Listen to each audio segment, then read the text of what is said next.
People are always asking if we would put our Home for the Holidays series that we did while we were building our new construction home, if we could perhaps put all of those videos in one place so that they'd be a little bit easier to access. As we are starting our new Home for the Holidays series, which is going to be all about our pool construction, we thought this was the perfect time to put the building of our Home for the Holidays series together, and then pretty soon you're going to have the one about building our pool.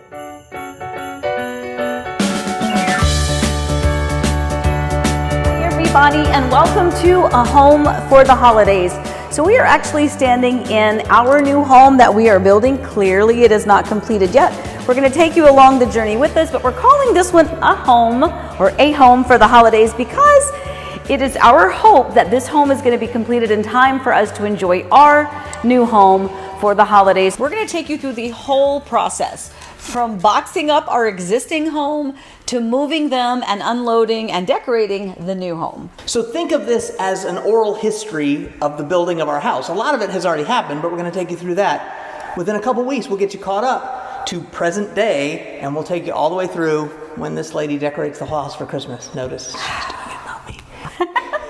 So join us on the journey, and we are so excited to welcome you to A Home for the Holidays.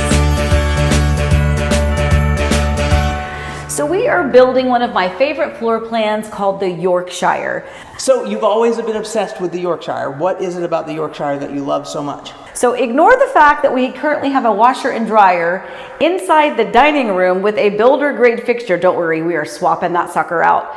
And this actually is not going to be a dining room, it's ultimately going to be my office. But one of the reasons that I've always been drawn to this floor plan and jumped at the opportunity to build one for myself, for our family, is ultimately the layout of the floor plan itself. So, I mean, there's a lot of really perfect options for us was the fact that it has a pet bath. You know, we've got 3 dogs, so having that pet bath in the home is going to be great. Of course, I love the kitchen, but I also love the lanai and the fact that the lanai is a little bit more private and enclosed.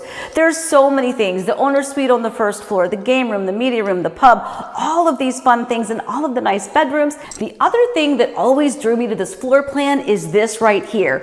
Up the stairs, we have this loft, which we're going to be using as our game room. And when I say game room, I mean our board game room. We love to do our family night, game night, and we even Skype or Zoom in our children from across the country, and we all play our games together. The kids are all moved out, except for one. Yeah. And so I don't know how much we're going to be upstairs. I don't know. But we'll find out. Also, I got a year ago, I got a new hip. So a lot of this has to do. Thank you. A lot of this has to do with just as we get older, not having to go upstairs anymore. A lot of people have that. They call and say, I want a 1-story home, or I want something with the master down. That's kind of where we are. I've always loved this floor plan. We had even gone to another community where there was a resale Yorkshire. It was the old model, was back up for sale, and it was really, really overpriced, and it had no backyard at all. But Amy loved that floor plan so much that we thought about it. The Yorkshire has always been one that I have just loved. Can confirm. Can confirm. The truth is, there's another home site that we actually expressed interest in for clients a couple of times. Because it's pretty. Because it is a really pretty lot. And that was, candidly, we had already given up the fact that we weren't going to move. Originally we were all hot and heavy into moving to this other particular community. We had a home site chosen. We were waiting, and it ended up not being in the cards for us. The lot premium just got to the point where it wasn't worth it for us. The lot that we were considering buying was on a beautiful piece of property and just stunning. But originally the lot premium was $100,000, which is a lot. But then it became $150,000. Then it became $200,000. Then it became almost $250,000, and we just weren't going to do that. There was always one particular home site that I've been keeping my eye on. Now, I knew it was already under contract, not a problem, but I was finally wondering why that home had not sold yet, why there was no activity. Long story short, I called the builder, and in the course of that conversation, he said, we're going to release the final home site, which is currently the construction concrete washout site, tomorrow. So in other words, there was going to be one more home site available that would hold my dream home, and so we had to jump on it. However it happened, we got the call I remember it Okay. correctly. And You probably do. The only important part about the memory is that you cried. I did cry, and you're right. So somewhere between your version and my version is probably the truth. But I do remember that. I remember vividly because we got our hopes up. We got excited thinking that we might actually be able to secure this particular home. At the time, it was already under construction, so we didn't have a lot of flexibility with us. We were driving home to sit down and have the discussion. Yes, that is true. Should we do it? Yes. And then they called back and said, never mind. Yeah. No need to discuss. So when I heard that it was available and then it wasn't available, the emotions that every homeowner has affected me as well. And candidly, I cried when I found out we couldn't actually have that home.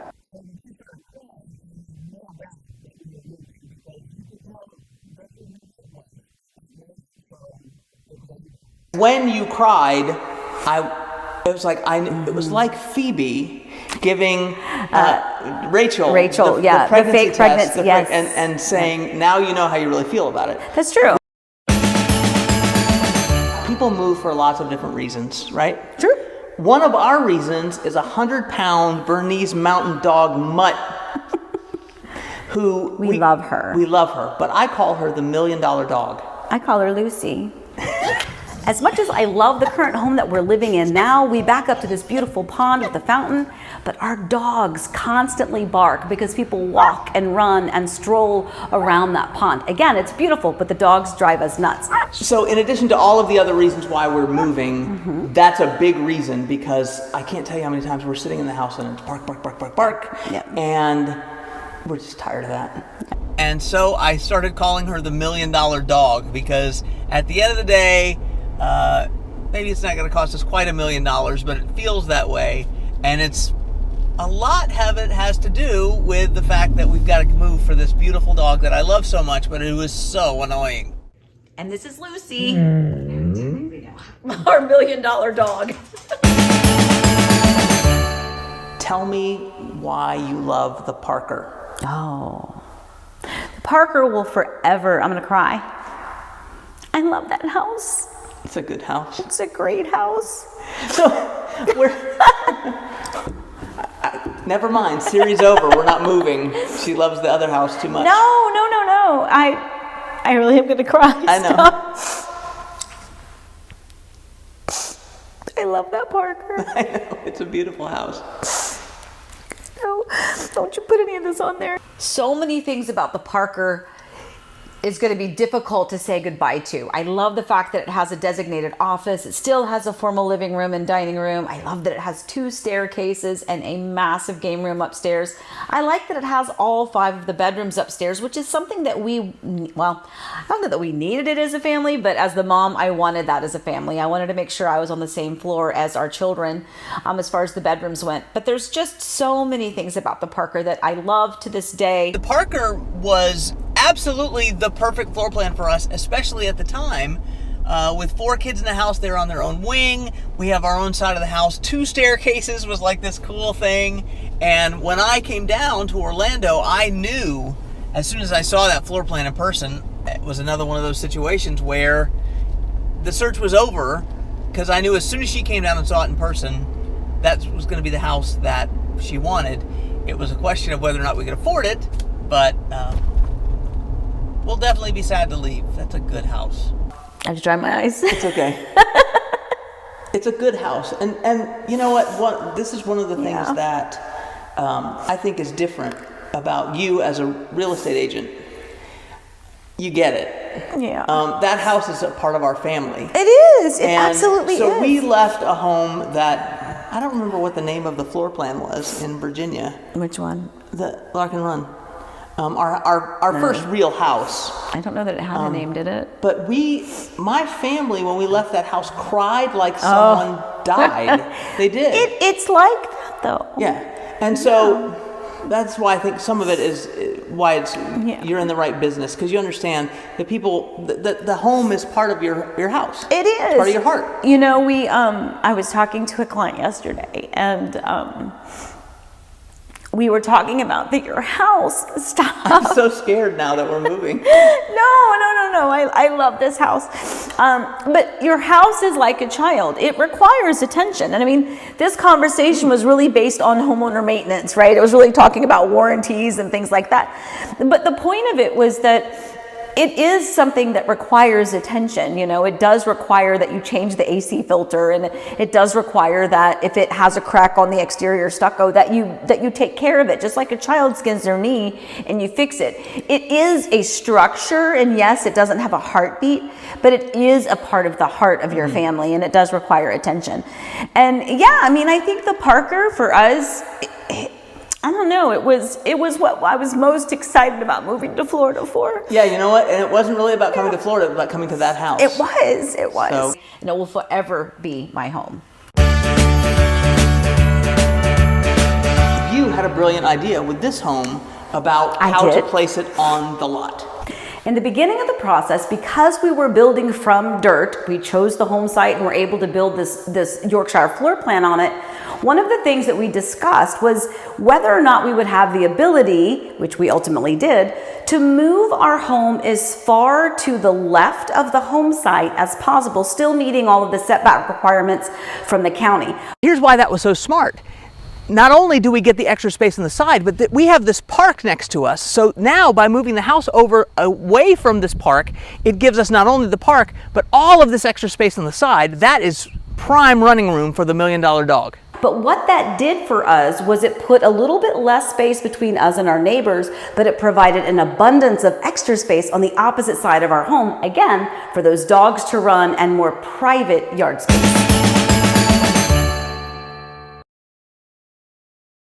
It was about February when we actually first contracted on the home. The first time that we signed the paperwork, we chose our structural options, and we started the official process. So February, but then we had about 3 months worth of permitting. That's typical, that's normal. 3 months for the builder to submit everything over to the county and the county to review and approve the permits.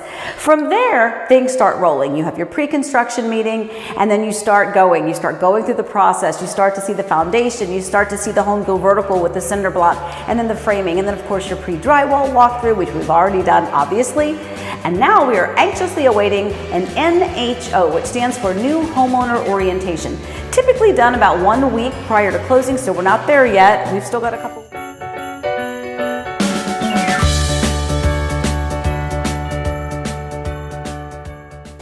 Hi everybody, it's Amy, and welcome back to A Home for the Holidays. So today's episode is really exciting. It's probably one of the most fun parts of the process, which is the design. So I'm gonna go over all the stuff I have here laid out on my kitchen counter, but we're also gonna go through the design center and some of the things that happened while we were there, some tips, some tricks. But first, we're gonna give you a real-time update as to where we are in the building process of our home. Last time we talked about the electrical panels, and that was one of our hurdles we needed to overcome, but I have news for you.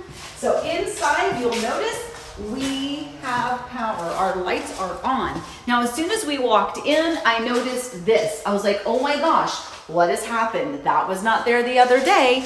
And then when we came in, we realized, oops, we've got some boo-boos there. And they're not really boo-boos because guess what we figured out? We have our under and over counter lighting in the kitchen, and I'm so excited. And I can't wait to share with you why I'm super excited about the above counter lighting and how that played into our design center experience. Right, so it used to be 10%, and I will say that 10% of the base price is still what the builders use as their threshold. Oh, okay. So for instance, hello birds. For instance, if you go above 10% of the base price of the home, the builder may require you to pay an additional deposit. But let's be honest, 10% is not the real number. So when it comes to that budget, 15% is usually pretty good. Okay, candidly, it can go a little bit higher depending on the square footage and your personal taste. But I do think that 15% of the base price is a good number to put into your design center allowance. So, as my son would say, quick maths. That's what he would say, quick maths. Okay. I don't know why he would say that at some song. I don't know. So, a $500,000 home, okay, 20% at the design center, would be another $100,000. That seems like a lot, but then again, I look back at what we did. Like,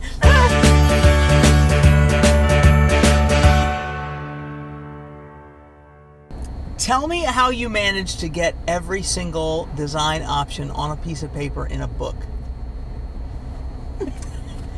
So if you had one piece of advice for someone who's getting ready to go to the design center, what would it be? Ooh, it would be to get as much information ahead of that appointment as possible. Not always possible, but in some ways there's the ability to at least get something so that you can have a better expectation of pricing once you get there. And did you do that? I did. So when I had all of those PDF documents of all the different, cabinets, counters, flooring, backsplash, all that stuff, I went to Staples and I printed them on really nice papers. What? We've never discussed this. How much did that cost? Oh, it was a lot of money. Like hundreds of dollars? Not hundreds of dollars, but 100 at least. So I have labeled everything, the cabinet options where we can kind of go through that. This talks about light rails.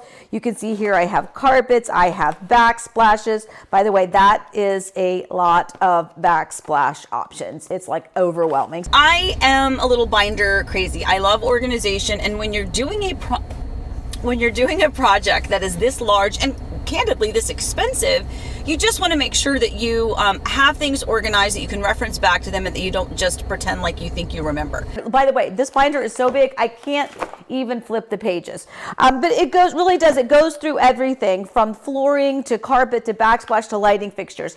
So this is what I did, and I used this, and of course I would lay it out kind of page by page, the things that I knew that I liked, and just by picture form, see if maybe it went together.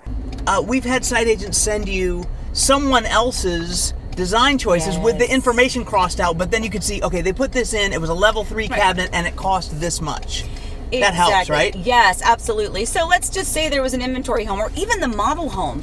Sometimes we can get the information of what options were chosen and the pricing that was associated. That's a great point. Model home is a good one. Yeah. They put everything in there. And one quick little tidbit too is that even though the base price of the home changes like crazy wicked fast, the actual options at the design center and the structurals don't really change.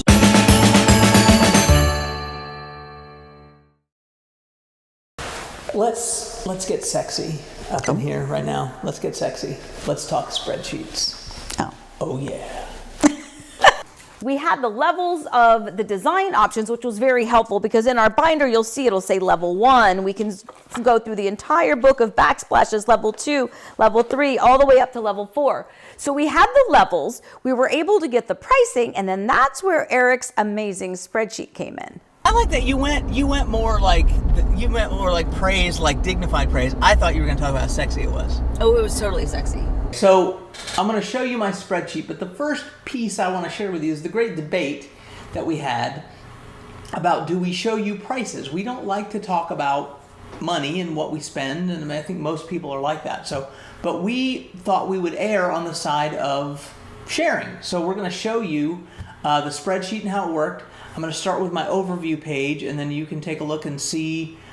We can kind of show you how much we spent on design options and relative to Amy's 15% guideline for budgeting. So if you look, you can see here that the base price of the house was $652,990, which is actually a pretty good price, pretty good base price for a house that's 4,600 square feet. The lot premium, pretty good price for in this area for a quarter of an acre or more of a lot. The structural options are here. This is where we start spending some money that we didn't have to spend necessarily, but the computer nook desk, that's going to be my office. The pet room is a pet shower. You can kind of see all the stuff. 8-foot doors downstairs, but we didn't do them upstairs. So there are only 3 or 4 doors upstairs, so we kept those at 6 foot to save a little money. But downstairs, we thought the 8-foot doors looked nicer. So railing, those kind of things. So this is the overview page that shows you, and then it shows you room by room how much we spent in each room, and you can kind of look and say, where did we spend a whole bunch of money? Well, the kitchen. That's where you're definitely going to spend a whole bunch of money, is in the kitchen.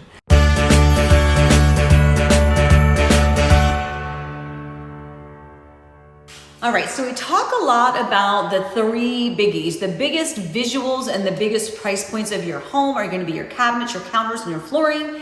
And I just wanted to take you through why I chose, or we chose, what we did. Now you'll notice we don't have our flooring in yet. We did do a luxury vinyl plank throughout all of this living space here on the first floor. So that's gonna go in at the very last minute. But I can certainly tell you all about my beautiful cabinets and my counter that I love so much. In one of my videos, you may have seen me talk about the color Painted Harbor. Harbor as a cabinet color, which is a newer cabinet color. You'll notice these cabinets are not white. They are not gray. They are not tan. They are not beige.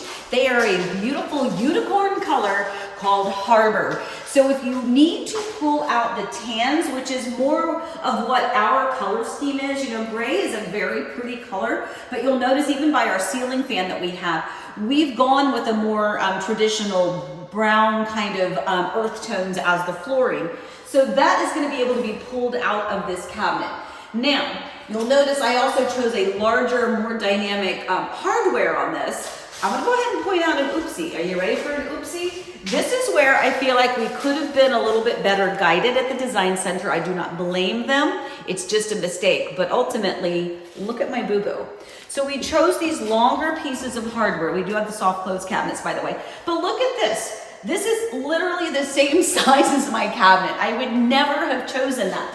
I love the extra big pulls on all of the cabinets and the drawers, but no one mentioned that this was going to be such a tiny drawer that the piece of hardware was going to look a little bit wrong. So for my countertop, we chose a quartz counter. I don't remember the name of this, but it is just a really nice, pretty, and neutral countertop. It has a little bit more of a white and cream undertone. It's got some energy in it with the little veins, which are kind of, again, a gray/tan type of a veining inside the quartz, which is really nice because, again, it gives me the neutral factor, and I can pop this entire kitchen with lots of additional color, which in our case is going to be blue. But I do want to point out this over here. There's a couple of things that you get to pick and choose at the design center. So when we talk about adding that extra stuff into your budget and all of those things that they're going to ask you that you hadn't really thought through, these are going to be some of them. Glass cabinets, if you want the glass cabinet, and not only do you want the glass cabinet, but we had to pay extra for the shelf to be the same in the interior of the cabinet, because if you look here, do you see the inside of these cabinets are tan? That's a standard looking cabinet, but we pay extra to have the glass cabinet so that that all matches. And the other thing you get to do, you can add drawers if you want a series of drawers in lieu of cabinets. And then over here, we've actually got some pullouts. So over here we have some pull-out drawers as well. So these are all those little things that when you go to the design center, they're going to talk to you about how do you want your cabinet configuration to be. And one other thing, look at our gourmet kitchen. So I really wanted to have the true double oven. I think it's hysterical because I really don't cook. This is purely about the holidays for me. It's about that 1 or 2 times a year when there's a lot of cooking going on, and I really wanted this. But I did not want the one oven with the microwave/convection oven, which is kind of a newer version of the gourmet kitchen.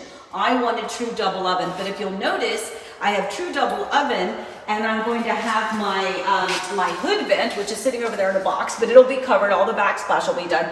You're probably going, well, where's your microwave? Because honestly, microwave is a very important thing. Well, we had to put our microwave down here. I did not want to sacrifice any of the upper cabinet space to put my microwave up, so we had to put it down. I'm okay with that. We'll see how it actually works in the reality of living in this space. But then we spent a lot of money in the master bathroom, and I have to say that one's on me, because I just really loved the tile that we picked, and it's actually the thing I picked, and we got river rock on the bottom. And so if you look and you go, okay, so if we look at the master bathroom, you can see that all the things we put in, the shower base, it's $1,400 for the thing. We put tile all the way up the wall, so that was another $2,000. So we spent a lot of money by choosing an expensive tile to begin with and then putting it everywhere, plus my river rock on the bottom. This is my river rock floor. I love it, and I always wanted to lay down on it, so I am now.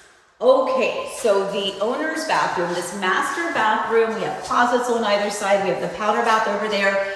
But this is Eric's big claim to fame with his design options chosen for this. Honestly, I have to tell you, it's exquisite. And I had my moments of doubt. I did not have doubt when we saw the piece of tile at the design center. It was a beautiful piece of tile, and you could see the tans, creams, and grays, and there was little hints of blue, which was perfect because I knew it was going to work well with what we both wanted for the bathroom, but we also both really wanted the kind of the river rock type of a feel on the base of the shower. Now again, home is not complete. These are all the little foam pads to kind of keep things safe as it's being delivered. We're missing a lighting fixture. We're not complete in here. But I will tell you, when they were first installing this, by the way, it's the same tile that goes all the way up the ceiling. You'll notice we did not do a Listello because we honestly did not want to break up the beauty of the stone that we chose or the tile that we chose for the shower. So instead of breaking it up in the middle with another busy design, we decided to let this kind of be its own thing. But I will tell you, when we first saw this and it had the spacers all in the tile all the way up the wall, I thought it looked a little bit like a cave. It looked very dark and it looked not like it does now. Now that that's out, the grout is in, the lights are on, I could not be happier with this bathroom, and I'm thrilled, and Eric gets an absolute A+, 100% on his design choices for this room. So she said I got an A+. Of course she did, because this is A+.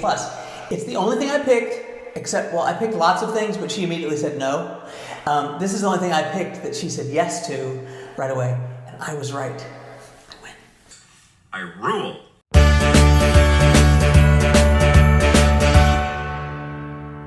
But I do have another binder. There's always another binder.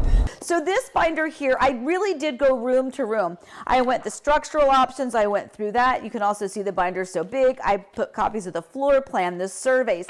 I even added pictures of the model home as well as my home so that I could kind of reference back to it to give me an idea visually of, oh yeah, they had one giant painting over there, or ooh, that wall had three, vertical pictures. And it's a good way to kind of help you. It also helps keep you organized. And another way to help keep you organized, by the way, is this over here. This is my other accordion file, and this is actually really important. This is the furniture and things like that we've ordered. So I was able to keep all of our furniture order confirmations, yes, I know that's a lot, into the binder, and then I can reference back to it. All of the lighting fixtures, I was able to create my documents and go through all the lighting fixtures. By the way, lampsplus.com is a great place to go for lighting fixtures.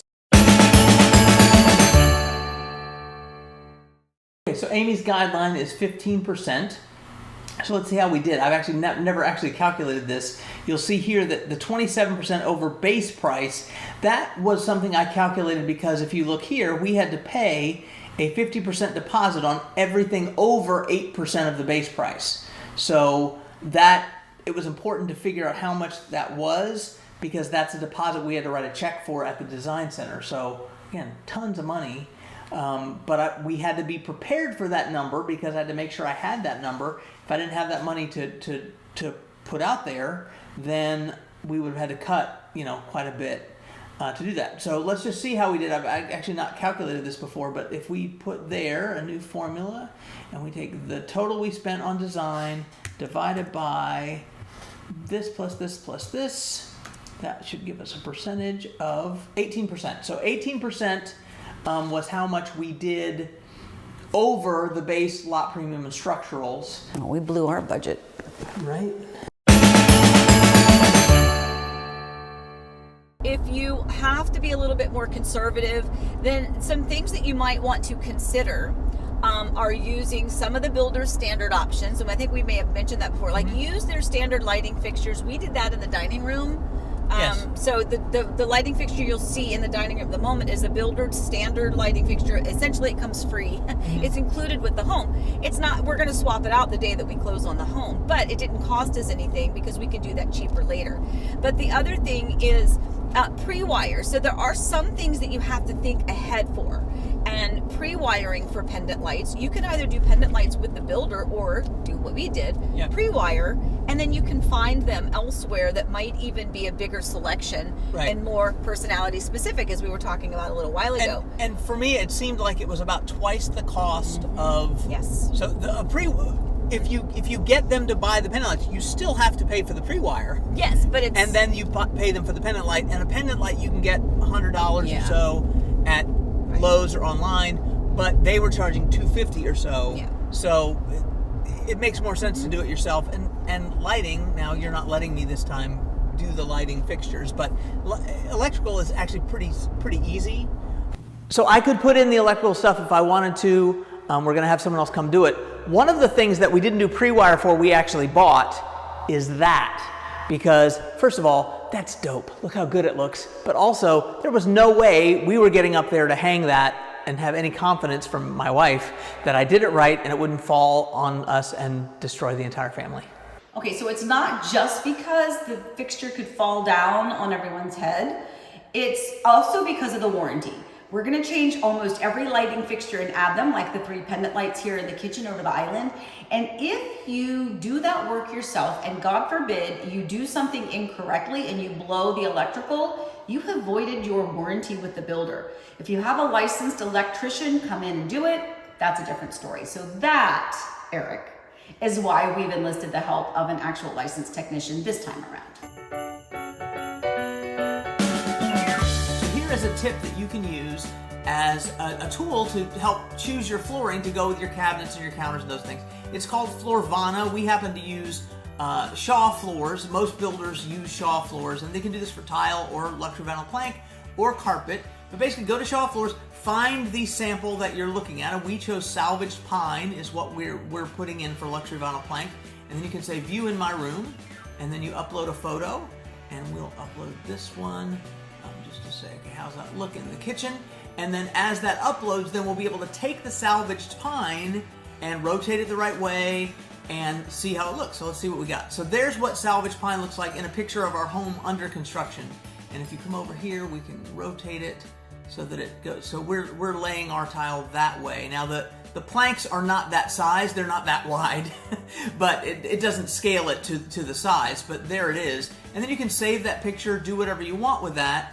But at least you can look and say, even though the lighting in this particular picture is not the greatest, you can kind of see the cabinet color and the floor and how it looks together. So you have a sense before you spend all that money and then go, oh my goodness, our cabinets don't match our flooring.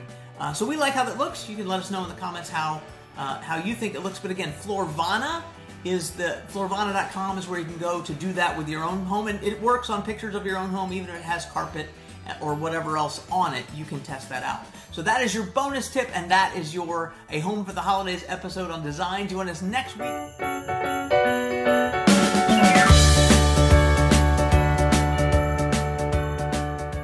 Hi everybody, and welcome back to A Home for the Holidays, where we are taking you along our journey as our new home is nearing completion. This particular episode is going to be, I'm talking about the structural options for the home, which has to be chosen at the time of contract. But before we go through all of that, we're going to give you a real-time update on the progress of our home, and boy, has there been a lot of progress. So my real-time update is we're moving stuff into a pod. This is pod number 2.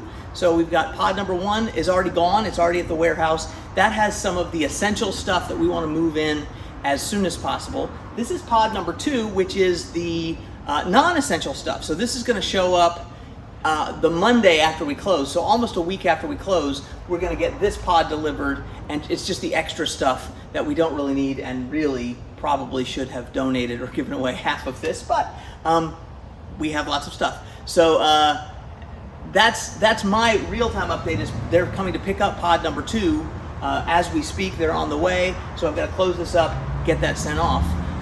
So you might be able to hear, there's actually someone out front doing the power washing of the front lanai, as well as both of the garages and the paver driveway. So that's happening out front. Behind us, so obviously the first thing we have that you can see is we have sod. I mean, look at it, it's beautiful. It's our big, beautiful backyard that I'm so excited about.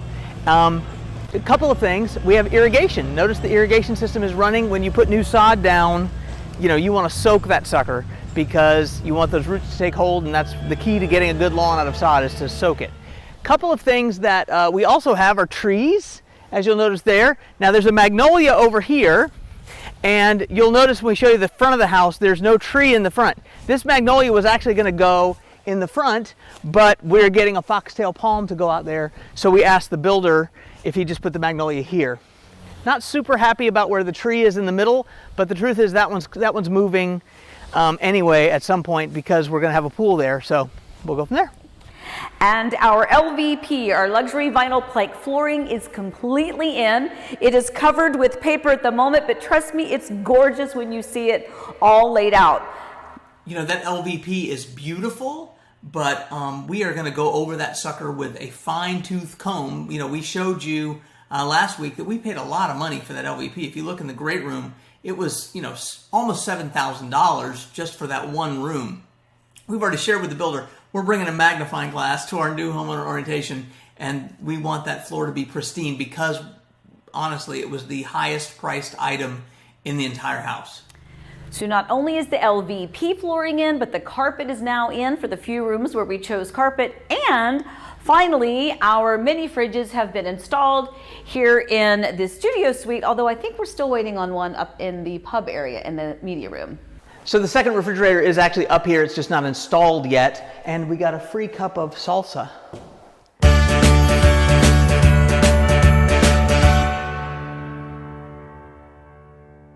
So today we're going to talk to you a little bit about structural options. Last week we took you through all the design options that we chose. And now we're going to go down this structural list right here in the middle. You can see the prices there. We'll share the prices with you as we go through. But the other piece of it is, why we chose those options, how it turned out, and kind of would we do that again? Because as you can see, we chose a lot of options to put in the house. We chose almost everything. The very first item on our upgrade list is a service upgrade. So what that means is we moved from 200 amp service to 300 amp service. So our house has 300 amps. We thought that was important because, first of all, we use a lot of power, but also we're putting in a pool. There's a lot of other stuff that we run electrically. We just want to make sure we don't have a lot of breakers tripping, so we have more amperage in the house. So one of the structural options was what they called an alternate island. So the alternate island is this. Ultimately, this gives me more additional cabinet space down below the island. Normally, this would just be a straight piece of drywall, no storage. I opted to have the storage, which just basically utilizes the well that's within inside that island a little bit more efficiently. Keep in mind though, when we talked about the design center, when we chose the structural option to do the alternate island, there's still an additional expense even beyond that. For instance, if you're upgrading your cabinets, then you upgrade them on the additional island. If you've upgraded or chosen a more expensive hardware, that too is then going to be something that's added. And then there was another thing that we actually did not add because candidly at that point we were getting so frustrated that we said we don't need it, which was there was a decorative option that could be done along the side of the island that would have just kind of continued the facade. But there's going to be two stools right here, so I didn't think it was completely necessary. But I certainly love the storage right here. And this is function, and I definitely chose the function over the pretty on this side. I think that faceplate was something like $700 to put on. The one Amy was talking about, the fake front on it, and that's one place I think I said time out. That's a little too much. So another one of the structural options, and again, these have to be chosen at the time of contracts. In some cases, sight unseen. The structural option we chose was the gourmet kitchen. Gourmet kitchens, I wanted the true double oven, and that's exactly what we have. But the gourmet kitchens themselves, it's not just one. You don't just upgrade to a gourmet kitchen. There's different levels of that with the different appliances. You can have KitchenAid appliances. You can have Whirlpool appliances. It could be a standard double oven here, and then this could be your microwave / convection oven. That's what a lot of people go for. Over here, you'll see that we have the vented hood up here, but we didn't have have a place for the microwave because I chose the true double and not the microwave / convection combo. So we had to locate our microwave down here low. And I think I mentioned it before. I'm not real sure how I'm going to feel about this. Once we get living in the home, maybe it will function perfectly for us, or maybe it will always feel a bit awkward and out of place. But at the moment, this is more important to me down low than it would have been to interrupt the beauty of the upper cabinets. The first time I saw a microwave insert like that, I thought it was for someone with accessibility issues. Like they brought the microwave down lower, maybe someone was in a wheelchair or something like that. And I thought that was a great idea. And by the way, that's still a great idea. Even if you're not putting in a gourmet kitchen and need to put the microwave down for that, think about accessibility and consider that as an option, because it didn't cost us anything to move that over. In fact, I think we saved some money on the cabinets because we weren't using that one cabinet face. So this is what I would have lost if I didn't choose to have the microwave down low. I would have lost the ability to have the pretty glass cabinet. There's not a lot of places that it can go, and I really didn't want it to look awkward or out of place up high. And I really like my glass cabinets for great decor and a little decorative artistic element to the kitchen. And the function of that microwave is just going to be tucked down low for me. I really like those glass, the glass cabinet that Amy picked there. In a future episode, we'll share with you what she actually wanted to do was from the original model, which was a whole bunch of glass cabinets, but it was absolutely price prohibitive. It also created, I think, a more blocky kind of kitchen. So I really like how ours turned out. We'll show you how that was in the future, but that option would have cost, more than $10,000 to put glass cabinets across the top, and I think fortunately we decided against that. Another structural option that was available that we definitely took advantage of was the pet bath option, the pet room option. So this is the laundry room. The laundry room is going to stay this way. This is configured. We did add the cabinets. Cabinets don't come with that. So we added that aspect of it more so as a design element. But back over here, this is what we chose. Now, if we had not chosen this option, there would have been a little bit, essentially this amount of space in the garage. And that would have been a really nice niche for like the hot water heater or maybe even the utility sink. But for us, we wanted to utilize this space for a pet bath. So if we can get Lucy up here, perhaps we can get her bathed a little bit more easily. But it also allows us the opportunity to have some more decorative cabinetry up there. We did ask them to do a special thing for us on this side, and that's going to be where the cat's litter box goes. I think that's a good spot. So an untold story of that pet bath area is that Amy fell in love with the Yorkshire partly because she was touring the model home with Adam Christman, who's our great friend up in New Jersey, who's a veterinarian, and he did a tour with us of pet things for pet homes. And we sort of fixated on that pet bath that was in there. And so when we had the chance to do that, there was no way we were not doing that particular structural option. Another structural option that we chose, which was going to come with our gourmet kitchen structural option anyway, but it is a structural option for most builders, which is to be vented to the outside. So if you don't know what that means, you can look, if you have a microwave up above your kitchen stove right now, if you open up those cabinets and there's a box in there, that means you're vented to the outside. So any smoke or smells while you're cooking, if you turn on that exhaust fan, it will just suction it out to the exterior of the home. If you don't, that just means it recirculates that air throughout your home. So the structural option of the venting to the outside was definitely something we were adding as well. Did you hear that? She said that with the gourmet kitchen that we would get the venting anyway as part of the gourmet kitchen. So I would ask, as the spreadsheet man, then how come right here where it says vent to exterior, I paid $635 for that. So did I pay $635 for it and then it was included with the gourmet kitchen and then we had to take it out? I'm going to check on that before we close because that's $635 maybe I can save. When we were thinking about the different structural options, this one was a no-brainer for us. This is a studio suite option. So if we had not chosen this, we'll kind of explain to you what this would originally have looked like. But for us, we chose this option. So right behind this door is the single car garage. There's a 2-bay and a single bay. So the single bay garage opens here. It comes straight into this entryway. There's a big walk-in closet over there, and then this is like its own mini apartment. Plenty of room for your bed, nightstand, dressers, chest of drawers, whatever you need. And then over here, you've got plenty of room for your sectional, even a table and chairs if you needed it, to make this truly a little mini apartment, including the wet bar option. This is a wet bar. There's a sink. We're just missing our faucet, but there's a sink here. There will be backsplash here. You'll notice you have upper and lower cabinets, and then of course over here you have the mini fridge.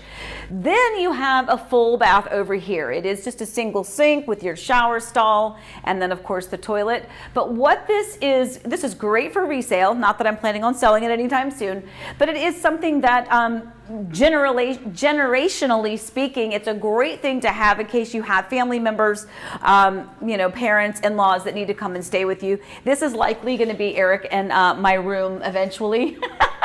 But at the moment, it's my teenage son, Lucky Duck. All right, so here is that circular foyer. But real quick, if we had not chosen that studio suite, that would have been one bedroom, and then this would have been another room.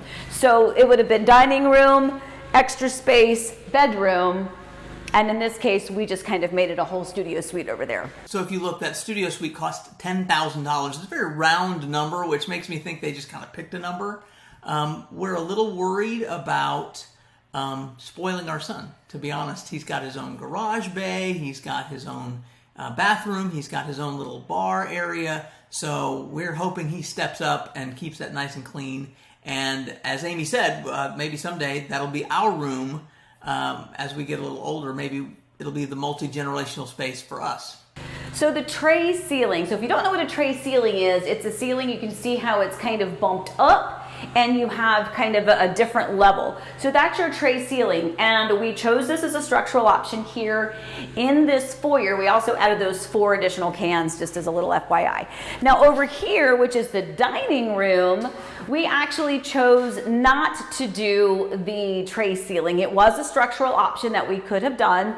We did not do it. We did it in our master bedroom, but we did not choose to do it in here. Now, at the time that we were choosing all of these options, we were assuming this was going to be our dining room. That is the designated space. That's where what it's supposed to be. It's right off of the kitchen. But as we were going through this home and how the layout was going to work for us, I think we've changed our mind, and this is going to actually be my office. And now thinking that through, it probably would have been nice to have that tray ceiling and maybe to have even added an outlet here in the floor, but we didn't. This is called the desk nook area. It's really called Eric's office. Do you see the big open nice space that Amy has for her office? The reality is I like it that my office is more cozy. So this was a structural option that we chose because originally we thought this would kind of be the office and we were going to have the dining room be the dining room. Now we kind of have 2 offices, but this one is mine. In the master bedroom, we chose to do the tray ceiling. We added the tray ceiling. We also added the 4 additional recessed lights. There is a center fixture that will be hung. I think we're doing a ceiling fan here in this room because I like the air while I sleep. But here's one of those situations where what I had hoped and planned on, I don't think is going to be able to work. This tray ceiling has 2 obstacles that was never really pointed out because probably people don't think it matters, but it totally matters. So our end game for this tray ceiling was going to be to have the wood beams in here. But take a look at the center lighting fixture and the 4 recessed lights that are very symmetrically placed and see what the other 2 challenges are. Number 1, smoke detector. Number 2, vent. So if I were to try to put beams in here, there's not really any way that I can do it where it's not going to interfere with one of those 2 important elements of the internal structure of the home and of course the safety for the smoke detector.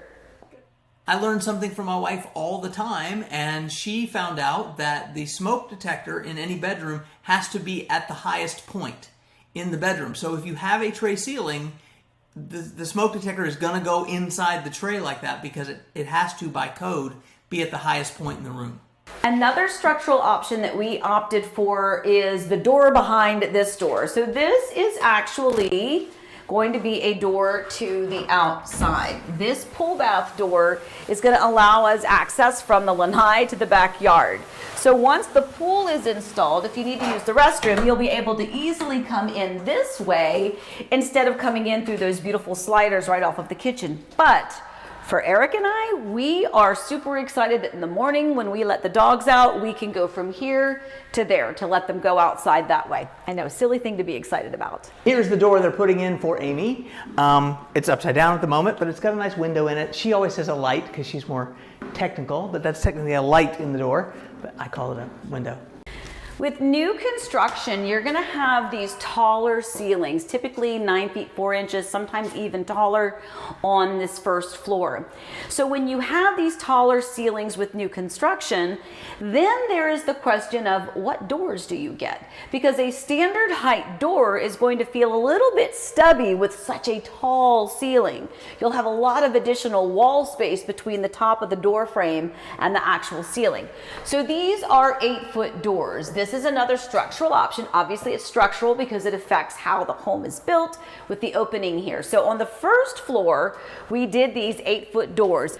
While we did the 8-foot doors downstairs, upstairs we decided to do the standard door height because honestly, there's only a couple of doors that are visible and I already had a great decor idea for what I wanted to do above this door in the entrance into the media room. Lot of pre-plums. We pre-plumbed as a structural option for the sink. Now the pre-plumb option is what we paid for structurally, but then at the design center we asked them to actually put in a tub. Another structural option for this Jack and Jill bathroom is the shower in lieu of the tub. This is one of the structural options that we chose. We also had to pay for the pre-plumb for the laundry sink. So the plumbing behind here is what we paid for in a structural option. And then at the design center, we chose to put the actual sink in the cabinets here. So another pre-plumb item that we paid for with the structural options was the pre-plumb for the summer kitchen. I had hoped to have the summer kitchen ready when we moved in, like have it ordered and stuff, or maybe do it myself. I just haven't done it yet. So that's something that will be coming later down the road. You'll see it maybe in another episode, or when we talk about building the pool, we'll get that put in because I want to grill some stuff because I'm a man. Here is a structural option that you actually can't see because it's behind the walls. So again, one of the options that we had to choose at the time of contract was an additional insulation here on these interior walls. Obviously your home is well insulated from the exterior and your attic space, but what isn't necessarily insulated are these interior walls. Now this wall is in my office and this is going to butt up against my son, my teenage son's room. So I'm certainly glad that we added that extra insulation on all of these interior walls. So this structural option kind of made me mad because it's $1,000 to move this from around the corner to right here. Now we did that because we want to put a pool in, but it just seems like it's all the same stuff. So why did we have to pay them just to put it over here? Why couldn't we just say we want it there? There's multiple options for the stair railing, and this is one that confused all of us, even though we thought we knew we needed to triple and quadruple confirm. And even at that point, we were still confused when the home was under construction as to what exactly we were getting. So the structural option is the half wall, which is something that looks like that, the half wall or this open railing. So of course, a really dynamic visual of this floor plan is the open railing look. So we had the option to do open railing here, and then right when we get up here to this part, this wall right here could have been a half wall that looks like that, or like what we did, continuing the visual open look. This section right here could have also been open railing.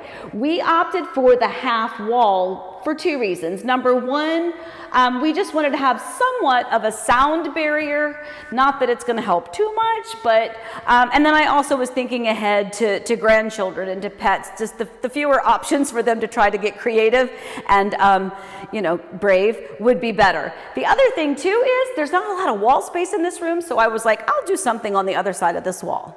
We also paid about $2,000 for something called a pool ready package. So our house is pool ready. I think that's electrical. I don't think that's anything to do here. I expected there to be like tubes and stuff here, but Amy's shaking her head at me from behind the camera like, no. So it's something. We're pool ready. Oh, maybe it's that. Off of the media room upstairs, there's this little nook. Now we are calling this our pub. It's our soda bar per se. So this is standard. This option comes because it's just a part of this media room option. But this servery or this counter with cabinet space is an option. So it's really dusty at the moment, but this is a sink. We're again waiting on the plumbing. We have cabinets below, and this is going to hold another mini fridge. Now here's another thing. Again, everyone kind of gets confused. I thought that there would be upper cabinets here. I also probably knew that there wasn't going to be upper cabinets here. Candidly, I couldn't really remember until I went back and looked through all of our paperwork, and we could have done cabinets up there, but as it is, I think I'm going to do some floating shelves and really kind of accentuate our really cool soda bottles that we have.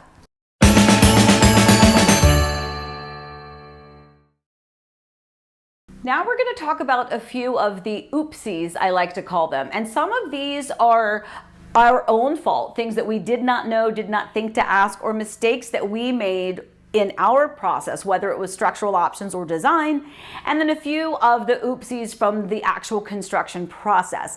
You know, I always tell clients every single time that my measure of a builder is how they recover when something goes wrong, because something always does. It's humans that build these homes. We are not perfect, they are not perfect, and sometimes things happen like this oopsie over here. So this room is going to be our Pilates and our Peloton room. So this is going to be the workout room that I promised New Year's resolution I will visit more frequently. So this room is going to be our exercise room. Of all of the bedrooms, this is the only one that has a reach-in closet. It's not a walk-in. Now, one day when we were out here looking at the home, we weren't looking to find anything wrong. We were just, excited about our new home. And when I came over here, the closet was only about like this deep. And when I stood, I was like, a coat hanger wouldn't even fit in there. Something had gone wrong with the measurements.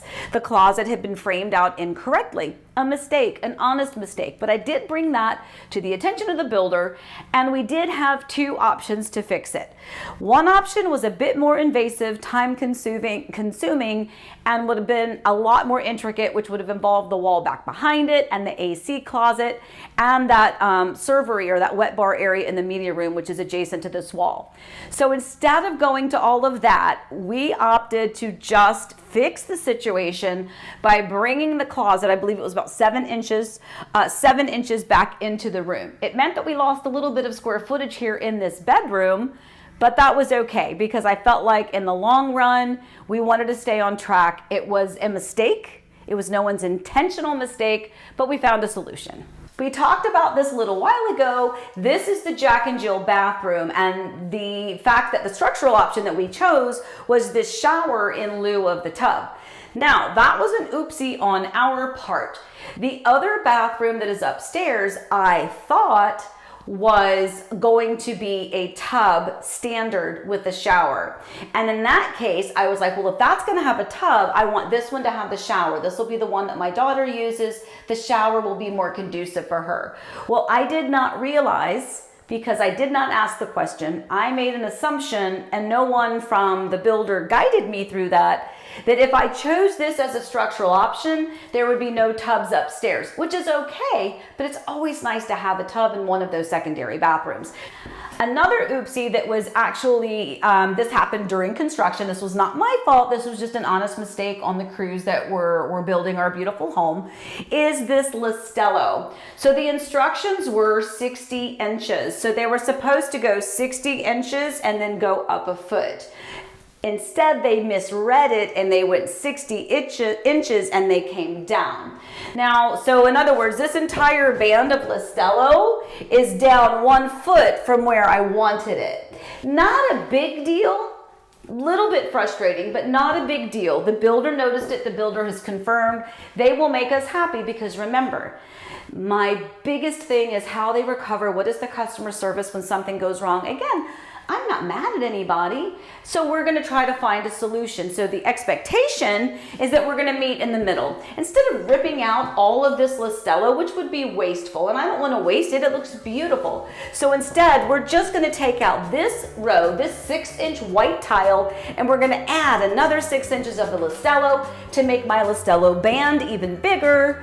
And it's a great way to meet in the middle when these little hiccups come along.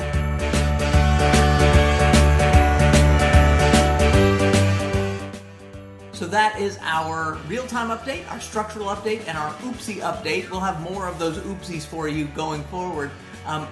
As you're watching this now, we are moving out of our current house. So next week's video will be a lot of that, about moving out, where we're going, where we're staying in the meantime, and then we'll show you a little video of just how things are during that week, and we'll talk more about the construction process, and we'll give you real-time updates as they sort of race to get our home done by the day before Thanksgiving. So we'll see you next time on A Home for the Holidays.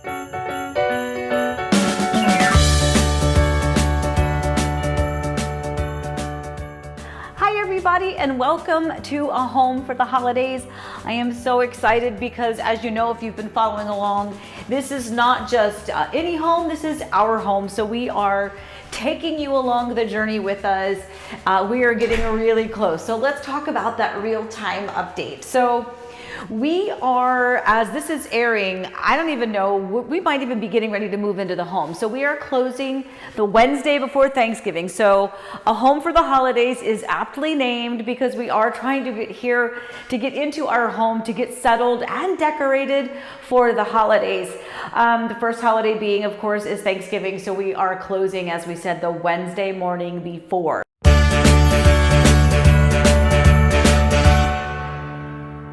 One of the central focal points is obviously the kitchen, so let's go take a look. We have been so excited, and I think for everyone, seeing this piece, this giant center element of the home come together really gives you that peace of calm, knowing that, oh my gosh, I didn't make a crazy bad choice.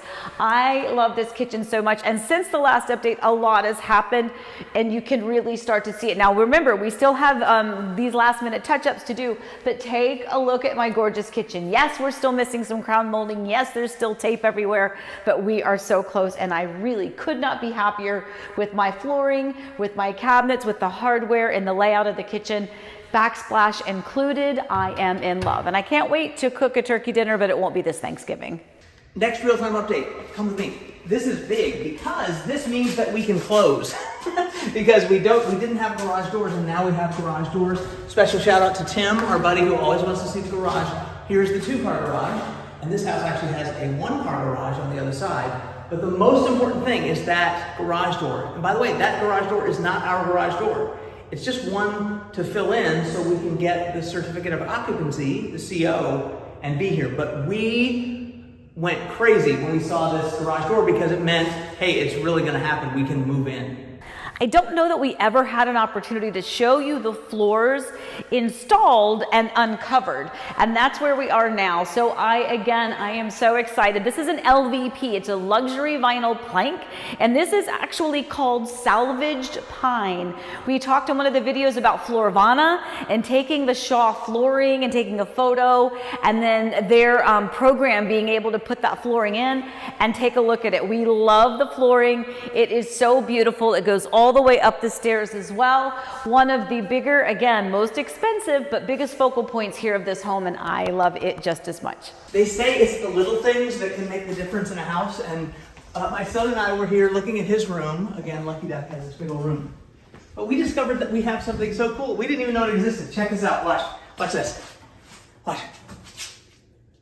That's right, ladies and gentlemen. That is a soft close toilet that we have somehow, some way. And I love the house even more than you can imagine now.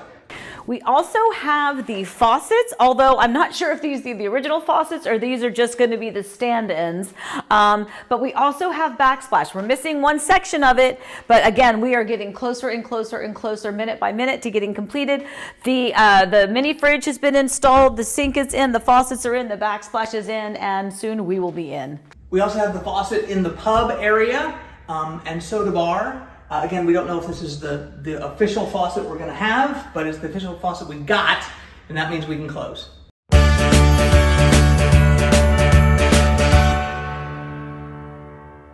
The home on Vincetta Circle, the Parker, was everything I could have possibly wanted and dreamed of in a home.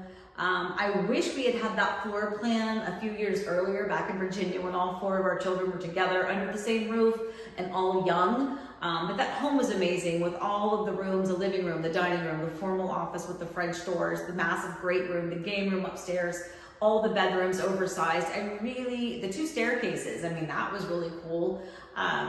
It was just, not only was it a beautiful floor plan, but the builder and the quality of the construction was amazing. So I always felt very safe and protected in that house. So the house at Vincetta Circle, for me, is a symbol of something that really important that happened, which is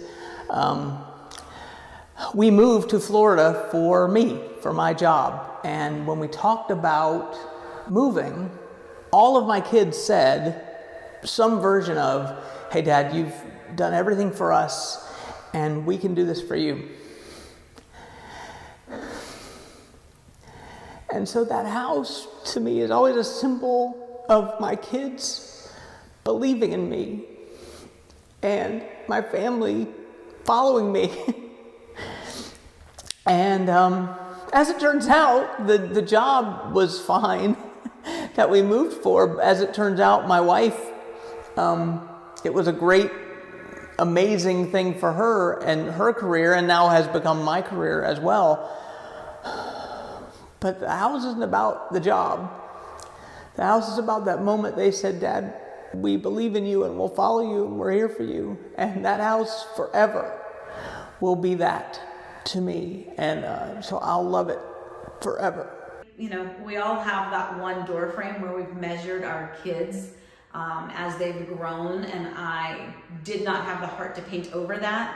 I think I'll miss that the most, mostly for our son Dawson, because he shot up over a foot, I believe, since we moved here to Florida, and all of that is kind of documented along that wall. So I'll miss that.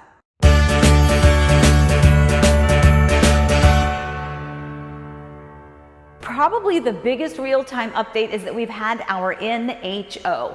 NHO stands for New Homeowner Orientation. Some builders call it New Homeowner Presentation. Some builders call it New Home Orientation, Presentation, Explanation, you name it. It's an opportunity for you to do your long walkthrough with the builder. Really, that opportunity is an opportunity for the builder to do a walkthrough for most of the mechanical aspects of the home. They're introducing you to your home. They're letting you, they're showing you how all of the mechanical aspects work, emergency shutoff valves, water, power, electrical panel, all of those pieces of the puzzle. But it is also an opportunity for you to go through and make note of anything. It's a more thorough walkthrough, and it's not one that you get to do twice. So it's important to pay attention during that one and be present if you can.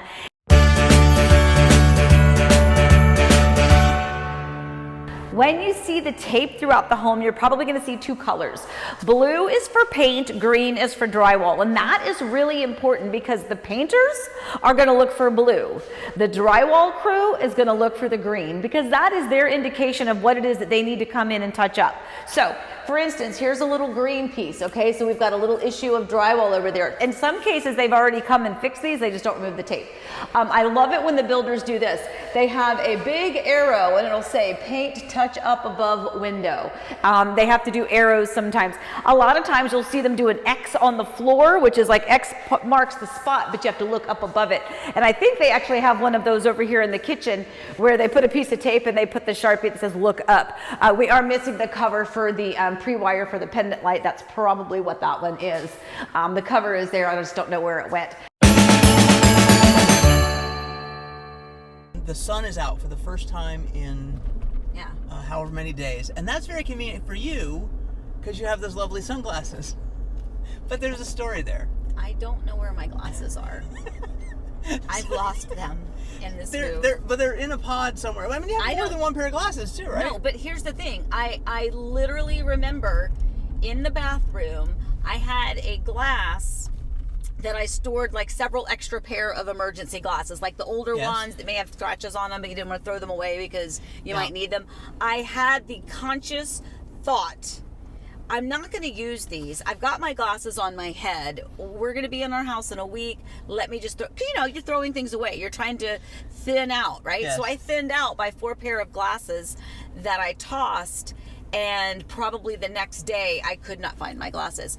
And I remember going, I'm going to lose my glasses because now I've thrown the other ones away. And that's exactly what happened. And so everything she's doing at home, at night, at home, we're staying at our daughter's house. And I look horrible in them. You don't look horrible in them, do, but you but look I'm like at you just have your night. eyes dilated or that you got some vision problem. No. And generally speaking, you look like you're in a bad mood. And part of it is because you're looking at your phone and you're trying to see things. And like we had our daughter's wedding pictures, right? So Amy's trying to look at the wedding pictures. Are you mocking me? I'm not mocking you. I'm mocking the fact that you're wearing sunglasses at 10 o'clock at night. I am very looking cool. at the computer. Most people and would want to be as cool as me and wear the sunglasses at night. So we'll play Corey Hart's "I Wear My Sunglasses at Night" for you as we go. Who's Huey Lewis? I wear my sunglasses at night. No, Huey Lewis? definitely Corey Hart. Who? I am a wealth I know. of useless information. knowledge. Coming up this week, we have a few big things happening in preparation for closing on Wednesday morning. One of the biggest is obviously wiring the money. That is something really important. You will get a closing disclosure, a settlement statement they used to call it, but a person will. Within 3 days of closing, you'll receive that final settlement statement or that closing disclosure that lets you know how much money you need to wire in preparation for closing. And that is a question we actually get all the time. So a really brief explanation is you need to wire those funds 24 to 48 hours ahead of time to the title company per their wiring instructions. Very important. You receive wiring instructions. You call back and you confirm 3 times, make sure it is the correct place, because those funds are going to be held there at the title company. And once all documents are signed, they will disperse and make sure that everything is funded. So that's something that we need to do with our bank. So we need to call and schedule an appointment for that. Used to be that you could just walk in, but because of COVID, some banks are requiring appointments if you want to come inside. We also have just these final touch-ups. You can still see the little specks of tape here and there. So they have a final paint bump. They have a cabinet bump. There are going to be things that are not done when we close. So somebody will have to come back and fix those things up. But so is that a warranty claim or is that does the builder do it? Okay, that's a really good question. So all right, so let's say, we went to the new homeowner orientation, the one that you go to the week before closing. So all the things that we noted on that, when we go back to our final walkthrough, which is the quick walkthrough, we check off that list. Mm-hmm. So anything that is left on that list is an IOU essentially from the builder. Mm-hmm. So that's not necessarily warranty. Okay. That's that you're closing and the builder knows that they still owe you this. Now, there could be other items because some builders, the day that you close, everything becomes a warrantable item. Right. And then there's other builders where, for the first 30 or 60 days, they're like, just keep talking to the builder. We'll take care of everything. We're still on site before the warranty kicks in. But in our case, whatever is not done will be an IOU from the builder, but it's not necessarily warranty. Okay. And it's kind of a bummer that there's going to be things that are not done because, we signed a contract to buy this house almost a year ago. Yeah. But the option is don't close, right? Those are our 2 options, close or don't close. And so we are choosing to close. Right. Because I guess we technically could say, well, until you put the shoe molding on the cabinets, we don't want to close. Or would they say, no, you have to close? You can, but part of it is, if they get that certificate of occupancy, that means that the home can be occupied. Right. It is safe for you to live in. Those are aesthetic things that they still owe you. Yep. So again, there are some builders where by company policy, they do not want you to close with any outstanding items. Right. So there are builders who are like, nope, you're not closing until we get you the shoe molding. There's others, and the majority of them are like, you're not closing if you don't have a working AC unit. Well, yeah. But if you're missing a window piece of glass that is going to take 2 months to come in, there's no reason for you to not close. Right. So it really just depends on the item. And to be clear, they'd put a piece of temporary glass in there. It's like, they wouldn't be able to close if not. That's what I'm saying. If you get your certificate of occupancy, then that means that they have signed off. This home can live in this home. You've got water, you've got AC, you've got heat, you've got a roof, you've got garage doors, you've got everything that you need to live in the home. Again, shoe molding is a pretty thing, but it doesn't serve a structural. Right. So speaking of signing off, That's it for this episode. So now we're gonna stop making videos and move into a house, and then we'll make a video. Maybe as we move into the house, hopefully we'll give you some of that footage next week of us moving in. Candidly, we're gonna be so tired. We'll see how it goes. We didn't get you any footage of us moving out because It's too busy. I couldn't lift my arms to hold the camera. So think of us as we move in, and we appreciate watching.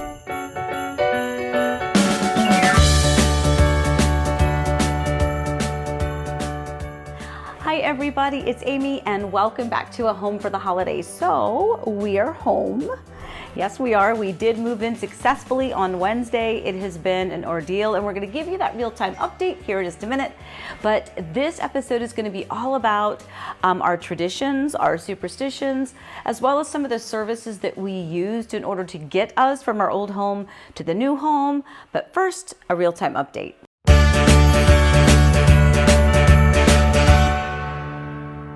So we are into the house. We are. I'm so relieved, but I'm so tired. I know it is exhausting, but it's fun. It's kind of like an energized exhaustion, if that makes sense. It is. As we're recording this, you have 2 phone calls to do with folks, somebody from North Carolina and someone from California, I think. Well, and I love it. It's fantastic, but it's like we're sort of back to it now. And it's like, yes, but it's like the painters just left, so I've been not able to do the things I need to and want to do in the home because the painters were there, and I'm trying not to be underfoot, and we just finished doing that, and now I have 2 phone calls, which will take me through the evening, and by then the day's gone. So this is why it's going to take us forever to actually move in. It is. The first update is that we are painting. We are still painting. It has been about 5 days worth of painting, and I think we're going to be done tomorrow. So the painters are here. They've been here. They're still here, and they're really doing a really good job. And the house looks beautiful. Their work is fantastic, but we are ready to be done. I think we're on day 5 now of the house painting. We have 1 more day to go. And we're ready to have our house to ourselves because it's just been painters.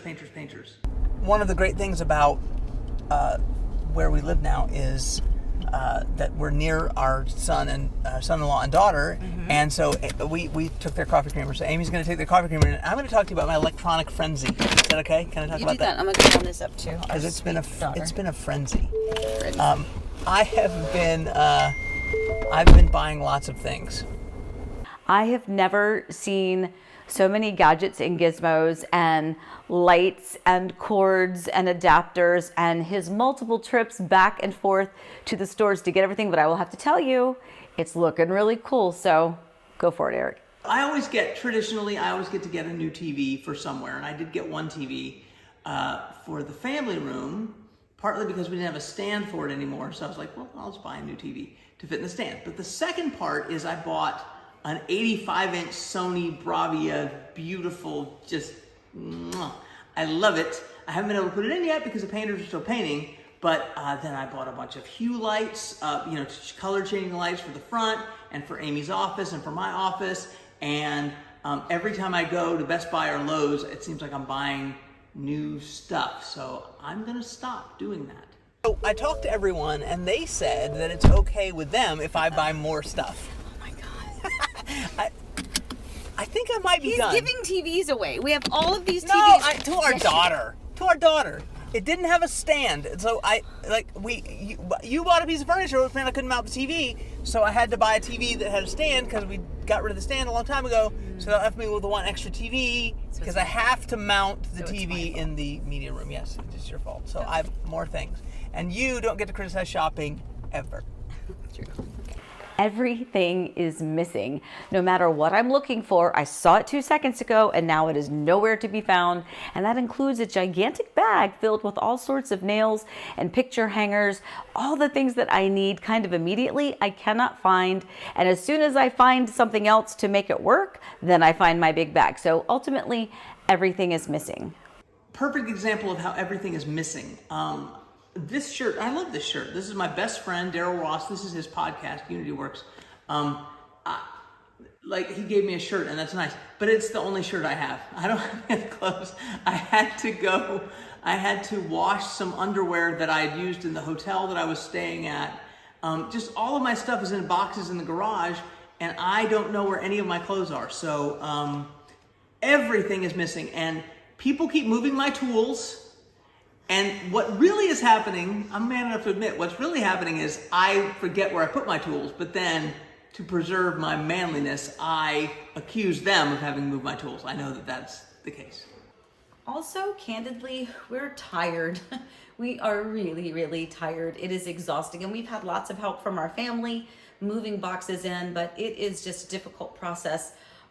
We all go through it, right? It just seems like it doesn't really get easier. The more you've done it, it feels like it should get easier, but in our case, I don't know, this one was a bit tough.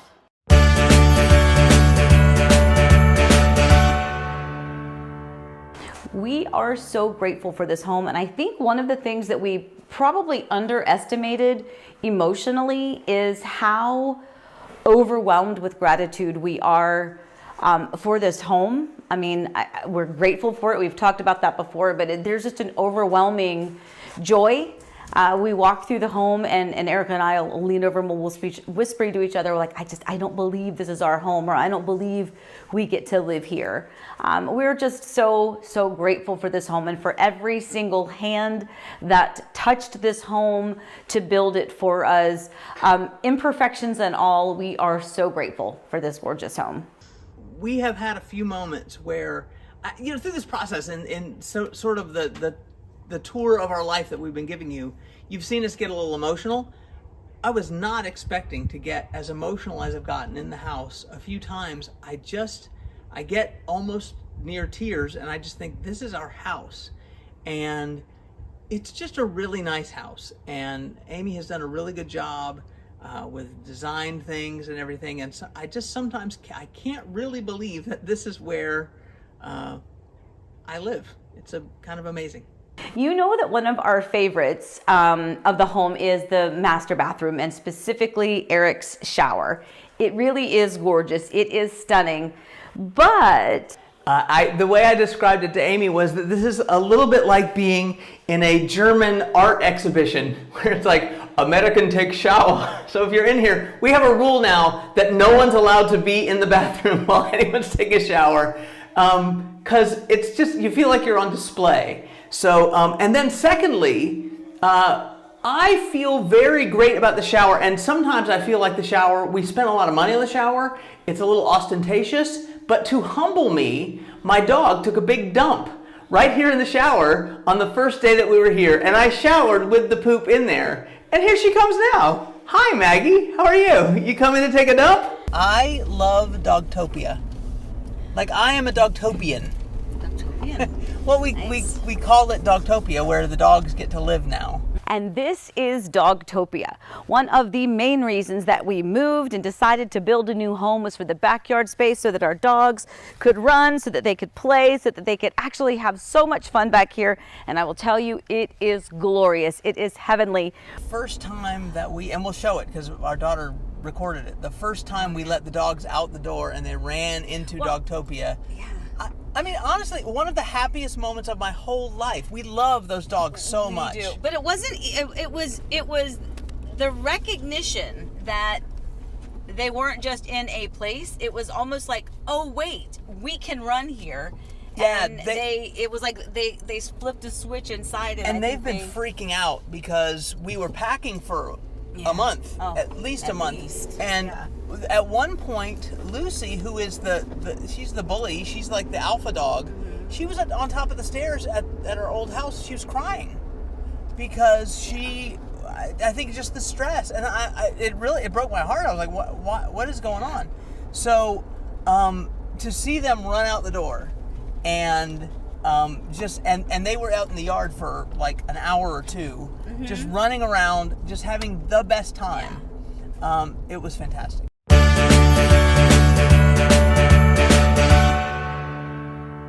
Probably one of our biggest and most significant and important traditions is bowing to our home for the service and protection and shelter that it gave us, and to kind of, acknowledge the new home and send the well wishes that way. But there's actually a Jason Mraz song called 3 Little Things that actually references it very well. I believe the lyrics are, I pause, take a breath, and bow, and I let that chapter end. So that actually is a really, really great lyric, and it's a great message when you are leaving something like that. So yeah, so our whole family gathered together at our home in Virginia. We bowed to it before we moved here, and then we also had a bow when we left our other home to move into this beautiful one. When we left Yorktown, Virginia, I remember the bow that we all did to the house. And it's a very Eastern thing. I think in America, we should bow more. It's a great gesture of respect and empathy, and it makes you feel good too. So we should do more of that. And I remember bowing to the house in Yorktown, and it was really healing to us. And so we bowed, Amy and I, in the frenzy, we all bowed at our different times, but Amy and I literally walked out in front of the house at 8 o'clock in the morning when we left Vincetta Circle, and we did a deep bow to the house, and some of the neighbors out walking might have seen us and thought that was a little strange. We don't care. That's our tradition, and it's beautiful. And I bowed to this house when we came to it. I absolutely recommend it. You should try that, because it's a really healing, spiritual thing, and I couldn't recommend it more.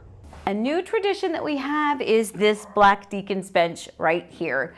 This was a bench that we've actually had in storage in our garage ever since we moved here from Virginia, never having the opportunity or the place to actually do anything with it. For any of you that knew me as Miss Amy back when we were, I was a dancer and a dance teacher, these were the deacon's benches that used to sit in the waiting room, and I did keep one for myself just for sentimental reasons.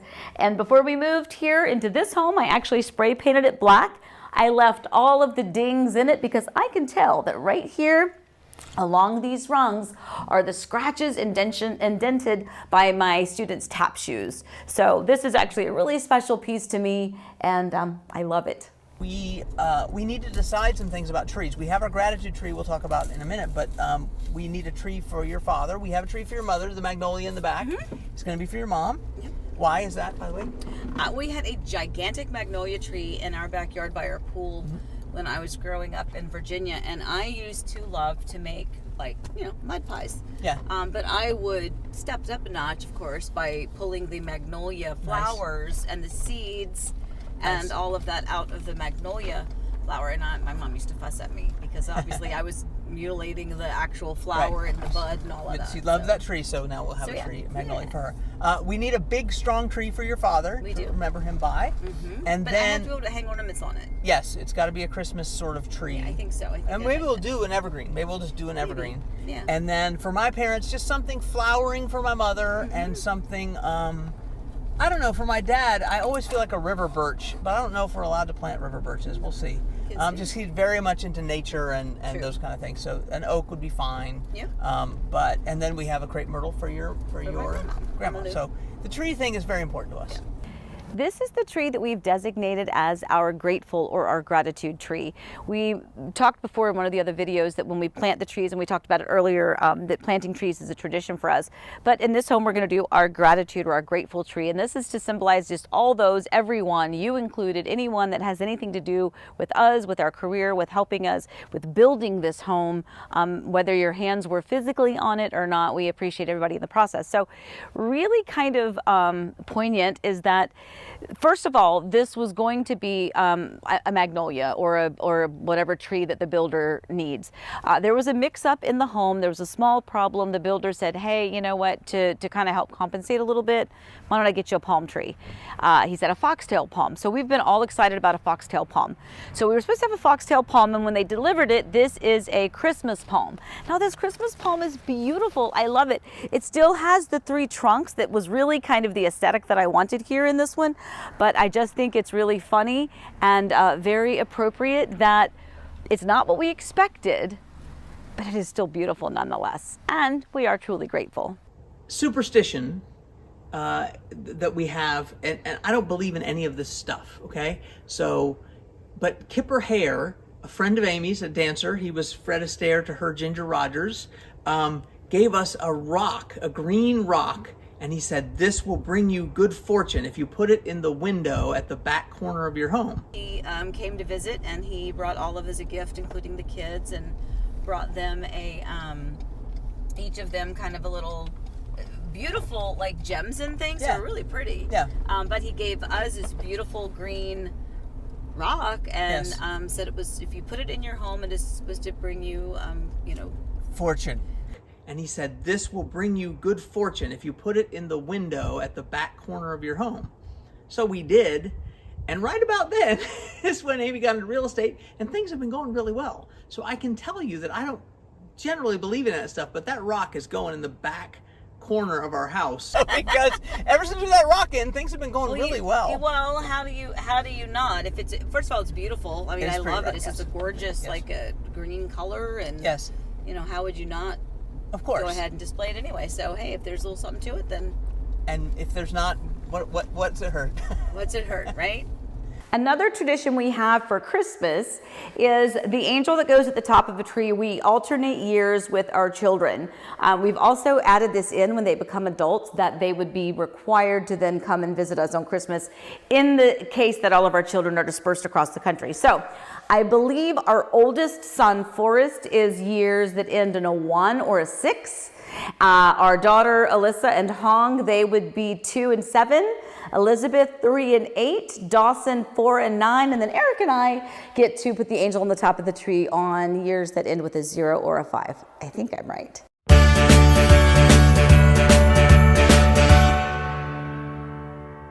Bellhop was my idea. I take full responsibility and credit for it. This was a weird move because we were local, but we had this gap in the middle. So we had to do pods. And so I looked up this thing, found Bellhop, and it's like, just basically movers for hire. Bellhop is basically muscle. It's guys, there's probably some females out there too, but some guys with muscles. They're really to help transport your stuff. I won't say that they're actually professional movers per se, as far as packing and wrapping and strategically placing and storing and stacking. But if you tell them where you need to take this package or piece of furniture, they lift it, they carry it where it needs to be. I thought our 2 Bellhop crews were distinct. Yes. So our first lead, the lead texted you the night before, and they came out, and they were on time, energetic, Yep. had lots of, they were just like, whatever you need, let's go. Yeah, they're great. They're fantastic, and I thought they did a really good job. Maybe a couple of scratches here and there, but I think that we might have expected that from a moving company, but they went over and above, I thought, from what my expectation was. Our second crew was fine. They were fine. Yeah. But I remember they got out of the car, and my son-in-law was like, I think we're stronger than them. Price-wise, I think it was very reasonable for the service that it was. It was, I believe, kind of an hourly-based type of a thing, and you could kind of book them for whatever day of the week that you might need them in whatever time frame, 2 hours, 3 hours, 2 guys, 3 guys, and that, of course, would be dependent on your type of a move. Would we use the service again? I think in the right situation, yes. For a move, I don't think so. I think we might try a more, even if it's a close local move, I think we might try to enlist the help of actual movers to pack, stack, and store and transport. Pods was cool, and it was necessary because of this move, because we had to move out of our house, then we had a gap, then we had to move into this house, and we were going to load it all ourselves, partly because of that gap. Pods made a lot of sense, and I could not recommend them more highly. By the way, no one's paying us for these reviews or endorsements. These are just the services that we used. But I would absolutely 100% use them again. The only negative in our house that we came from, tore up the grass a little bit, but that's partly my fault. I asked them to put it on the driveway as far to the right as possible, so we could still park one car on the side. But I shouldn't have done that because it meant they had to move this heavy stuff over the grass, and it kind of chewed up the grass. But the price was very good. especially relative to having a moving service. Of course, the negative was had to do it all myself. Bagster. I love Bagster. I love it. We've used it many times, and knowing that it existed, by the way, so many people don't know that it exists. So Bagster is like a kind of like a tarp fabric, thick tarp fabric dumpster. It just unfolds and you put it in your front yard. It has these massive straps on it. You call your local waste department, recycling, trash, whatever, and you can schedule it online. You can pay a little extra and they can schedule it to guarantee it on a specific day. So we used it many times for just cleaning out our garage and sizing down the house a little bit, definitely to moving. And if I could do it again, I would also order a Bagster as we're moving into the new home for all of the trash and all of that extra stuff that you seem to find when you're moving in. So Bagster, absolutely, for the price, fabulous, convenience, amazing, love it. U-Haul.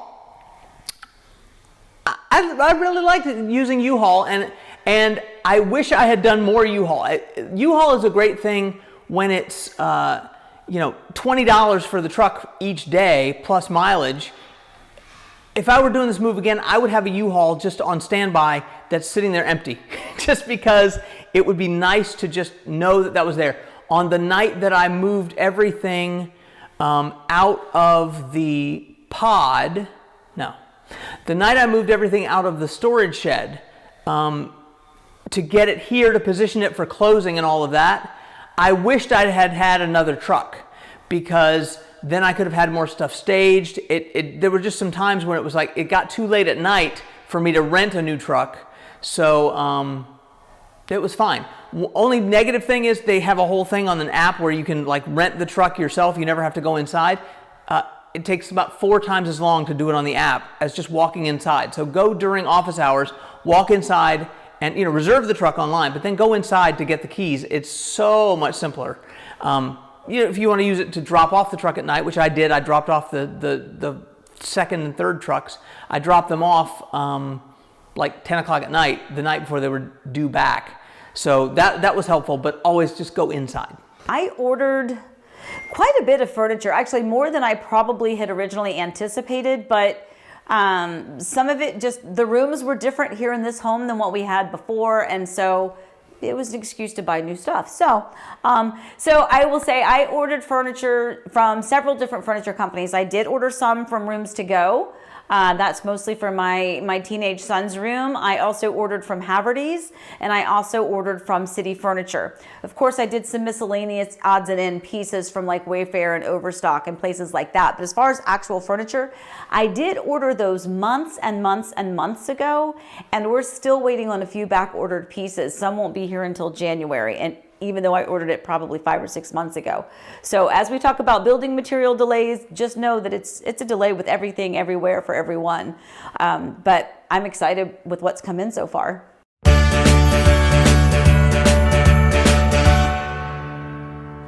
Give us a couple weeks. Let me continue to weed through the boxes that are actually surrounding you and you don't even know it because they're all back behind you. Once we clear out the house, we're going to give you a full tour of the home. Hopefully by then it will be painted. We'll have some of the decorations up and we will share that with you. But until then, we're going to get back to some Sunday drives and some home tours for normal. Thank you for being patient with us and for honestly for just traveling along this journey. Welcome to our home. So today is it. Today we're going to give you a tour of our home. Not 100% completed, but close enough that we're ready to share it with you.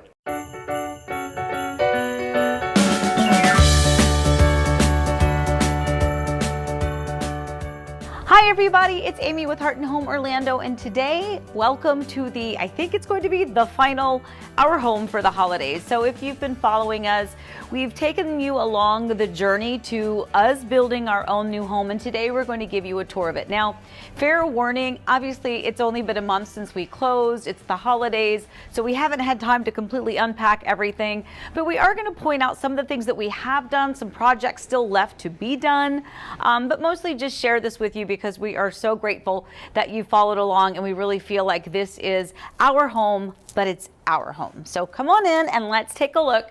So first of all, we've talked about this before. So I've had so many people talk to me and compliment me on this, and I'm gonna just give you the full real story. So there was a lot of things that I knew that I wanted to be here in our entryway, since we had this nice big covered area. As we were unpacking them, I'm like, that goes on the porch. That goes on the porch. Just go put it on the front porch. And then everything just kind of got jumbled. And then ultimately, all I really did was just unjumble it. So I'm glad people like it. I mean, literally, I pulled these out of a box and laid them here. I just laid them there, like not even intentionally. So my point is, I guess sometimes haphazardness can be maybe visually appealing. I don't know.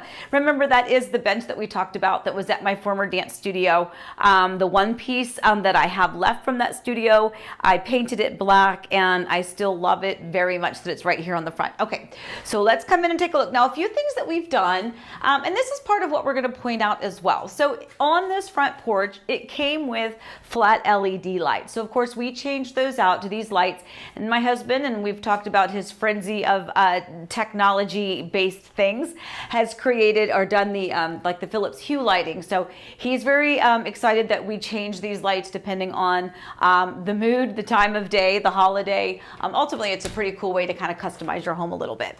All right, so one of the things that I've always loved about this floor plan was this circular foyer entryway. Now, it is a beautiful aesthetic. You come right in, it's this beautiful circular foyer. However, could create a bit of a challenge for actually hanging things on the wall. So we're not quite there yet. So a couple of things we did. First of all, we had the entire home painted agreeable gray as soon as we moved in. There's a couple of accent spots that I'm going to point out. So we did a darker shade up in the ceiling, actually, of this tray ceiling in the entryway, as well as in the back accent wall of the little niche cutout that we have as well. We changed out a lighting fixture in here as well. And of course, we had added the early stages of construction, we had added the 4 lights. So this right here is really just a bunch of artwork that I had in our other home. I knew exactly where they went in that house.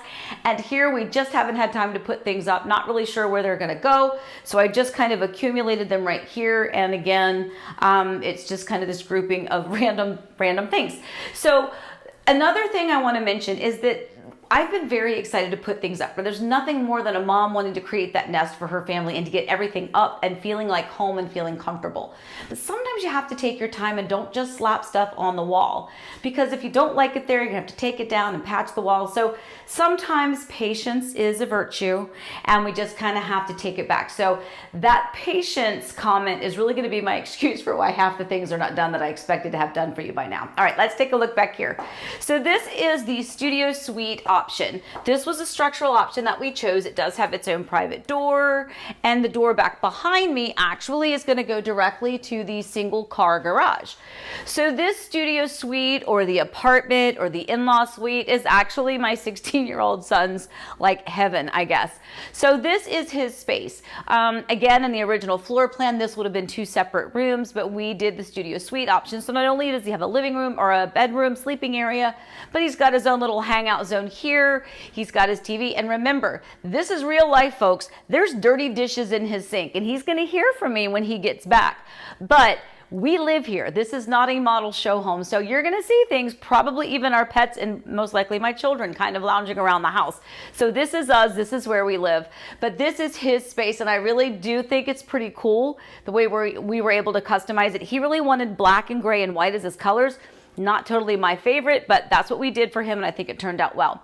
So this is his bathroom. It's just a single bathroom, single toilet, sink, cabinet, counter, lighting fixture, and that's his shower stall. Now, I want you to take a really good look at that Listello. If you were following us, again, one of the videos we talked about the oopsies. Well, his is actually not an oopsie. His was done correctly, but when we go upstairs, we're going to show you the way that we fixed the oopsie that they made for us upstairs. Not our fault, the builder's fault. Okay, so studio suite here again, wet bar area. So he's got the refrigerator with the overflow of our Christmas morning breakfast stuff, because my refrigerator is filled with the turkey at the moment. Okay, so foyer, circular entryway. Over here to my left is going to be This is my office. This is the room that we talked about is truly designated as the dining room. It's right here by the kitchen, which we'll show you in a minute. But this is my office. Again, not completely set up. You'll see that I've got some things still kind of tucked away in the corners. Some things are not hung on the wall. But we did change out the lighting fixture. You remember we talked about that really lovely builder grade chandelier that was in here. Remember, if you're trying to save money, then just go with the standard lighting fixtures that the builder gives you, and then you can swap them out later and probably have a lot more variety and do it at a lot less expense than you would having had the builder do it. Anyway, so here's our room. My chair is still on order. It's coming. It was on back order. My desk, this is a piece of furniture we actually had from our previous home. We've repurposed it here in this room. And then over here is something I wanted to talk about because this is really cool. And we're going to show you a piece of this walling when we go upstairs. This is a product called Lux Wall. It's a very thin wood with 3 adhesive strips on the back of it. Comes in all sorts of colors and textures, and it is very, very, very cool. Very easy to install. You just have a few cuts that you have to make. So as long as you've got the right equipment, it's really kind of easy.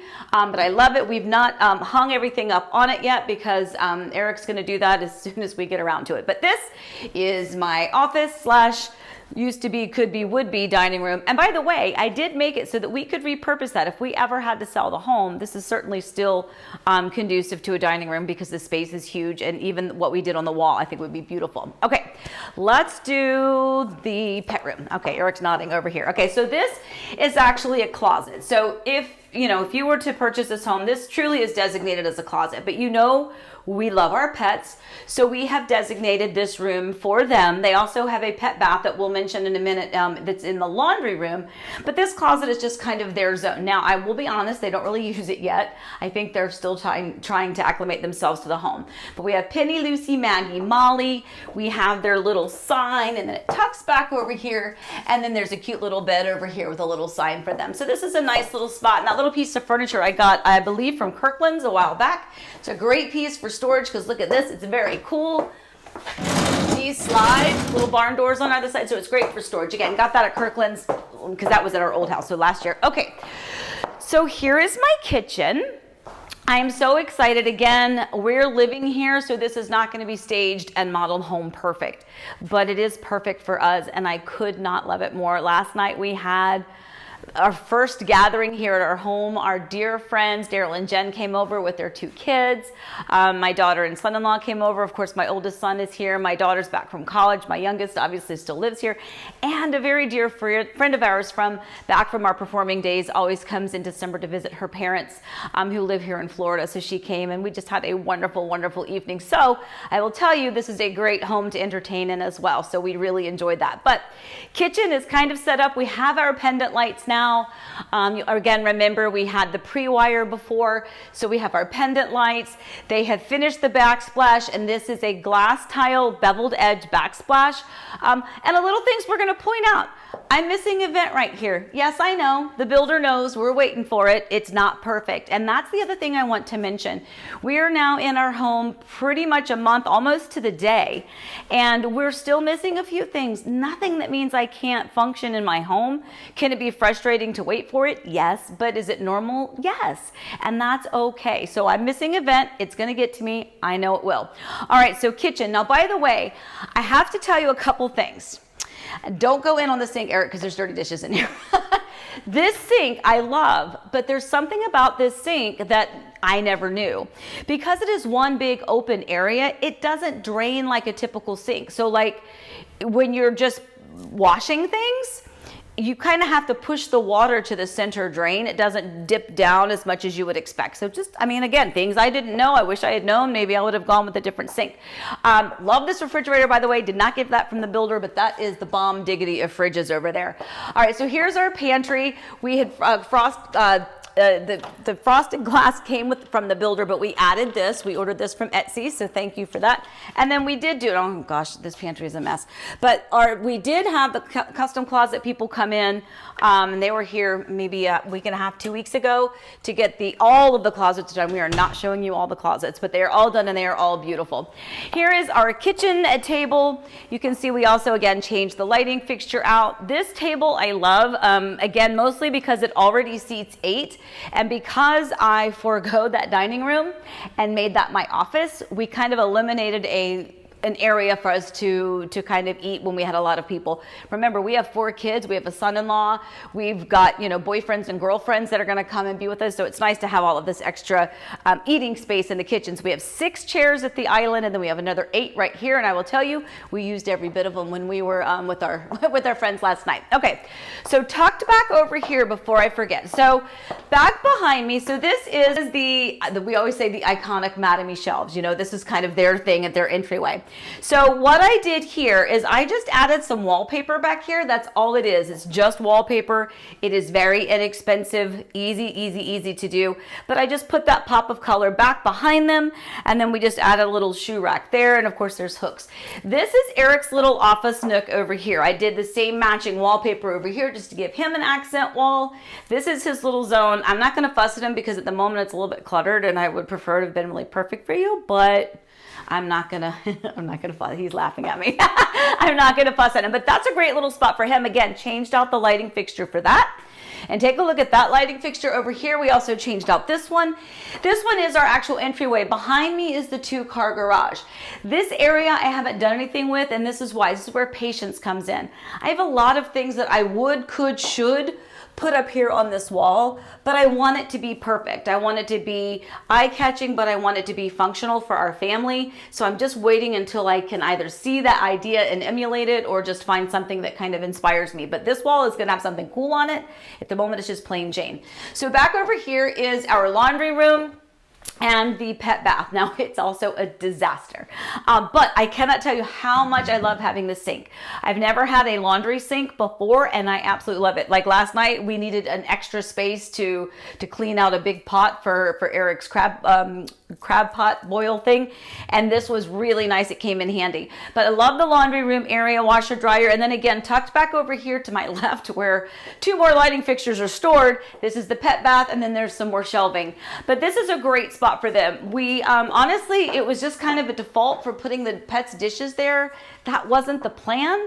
But when we first moved in, I needed to get them fed and get them some water, so I just put it in there because the floor was better, and it just kind of stayed. Okay, so let's hit over here into the main area, I guess, the 2-story family room, great room area. Our dogs are being so good. We thought about putting them outside for this, and then we're like, you know what, they're being quiet and they're being good. So this is what our pets, is that Lucy snoring? Hi, Elizabeth. So this is Maggie up here, and there's Penny, and this is Lucy, and this is our life. We love our pups, and of course we actually love our human daughter too. Elizabeth's over there hanging out, keeping the dogs kind of calm. So this is the 2-story family room. So a couple things that we did in here. First of all, there's nothing on the walls yet. Again, that patience thing. I don't know what to do. I will get there eventually, but there's 2 things that I did do. Number 1 is I had the builder install that ceiling fan because there was no way I was going to ever be able to get that installed after we closed because it's just too high.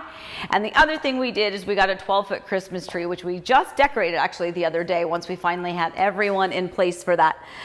So nice big Christmas tree. I had to order a new angel because the one we had looked very little stubby on it. So we got a new angel for the top of the Christmas tree. We have the garlands along the banister, and obviously we are ready for Christmas. So this room, again, love it. The funny thing is we don't use it as much as we use upstairs, which we'll show you in just a minute. All right, so back in the backyard. So we're going to do a quick peek out here, but mostly because I want to tell you something about the lanai, which again, we've actually met with our pool person person. That's going to be starting pretty soon. We have that all laid out. Ooh, it's bright sunshine. We are in Florida, folks. So this is one thing I want to kind of reference when it comes to lanais. So our other home had the lanai kind of on the back corner of the home, which meant that you had the ability to extend it, but then over here it was kind of visible to your neighbors. So this, uh-oh, Molly, no ma'am, no ma'am. So this, sorry, this is live. So this lanai, I like how this side is private and this side is private. So no matter what we're doing here on the lanai space, we're gonna, you know, we can come out here in our pajamas and that's completely fine. Our neighbors are private. They've put up a privacy fence. Coincidentally, we also put up a fence. So that's what it looks like when you have a black iron fence up against a privacy fence. Again, that was just kind of a oopsie when it came to permitting and timing. Otherwise, one of us would probably not have put the fence there. Anyway, so hopefully next year we'll do another video for you once we've added some more things and we've got the pool. But until then, that is going to be the backyard. This is the pool bath door, which we'll take a peek at here in just a minute. And then we'll head upstairs. So over here, down this hallway to our left, my left to your right, is the powder bath. So this powder bath, first of all, wrong pedestal sink. And I told them it was the wrong pedestal sink and they didn't believe me. And then I showed them my paperwork and they'll be bringing our new pedestal sink that is the correct one. Now, this is why I know it's the wrong one, because the one thing that the girl at the design center did talk about, and I've never had a pedestal sink before, all of ours were regular, but I want you to look at something. So let's say I take, because if there's a lip here, see, lip? So if I put, it won't sit there because it's going to fall off, right? So if I put it here, you can't really do that. So this is why I know this is the wrong sink, because the girl at the design center said, you know, that standard one isn't really conducive to putting any kind of soap or anything up there.